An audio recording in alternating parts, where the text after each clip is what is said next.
কারণ বাজারে আজ দেখা গেল একেবারে ভিন্ন চিত্র। যেখানে সকাল থেকেই থাকে উপচে পড়া ভিড়, সেখানে আজ দোকানিরা ঘন্টার পর ঘন্টা অপেক্ষা করেও পাচ্ছে না আশানুরূপ ক্রেতা। টানা বৃষ্টি আর বৌরি আবহাওয়ার কারণে শুধু মানুষই কম বের হচ্ছে না, মাছ পরিবহনের খরচও বেড়ে গেছে।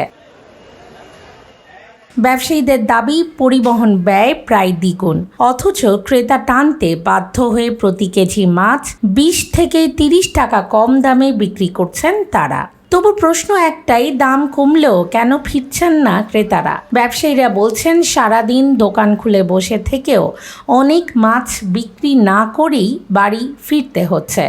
বৃষ্টির দিনে বাসা থেকে লোকজন বেরোলে মনে হয় যে কাস্টমার খুব একটা কম আসে। কেজি 20-50 টাকা কম, সে কারণে মাছ আসতে কম, লোকজনে মাছ পায় না, এই কারণে বলতেছে কি মাছ দাম বেশি। আসলে দাম বেশি, এই কারণে দাম কম। বিক্রি কমে যাওয়ায় লোকসানের শঙ্কাও এখন তাদের সবচেয়ে বড় দুশ্চিন্তা। পরিবহনের বিভিন্ন সমস্যা হয় বৃষ্টির কারণে, এমনি বৃষ্টির কারণে বিভিন্ন মাছ জেলেরা নদী বন্দরে যাইতে পারে না, এবং পুকুর পাড়ে যারা চাষিরাও ঠিক মতন ধরতে পারে না। অন্যদিকে ক্রেতাদের বক্তব্য ভিন্ন। তাদের দাবি কিছুটা দাম কমলেও তা এখনো সাধারণ মানুষের ক্রয় ক্ষমতার তুলনায় বেশি। তাই প্রয়োজন না হলে অনেকেই মাছ না কিনেই বাজার ছেড়ে যাচ্ছেন।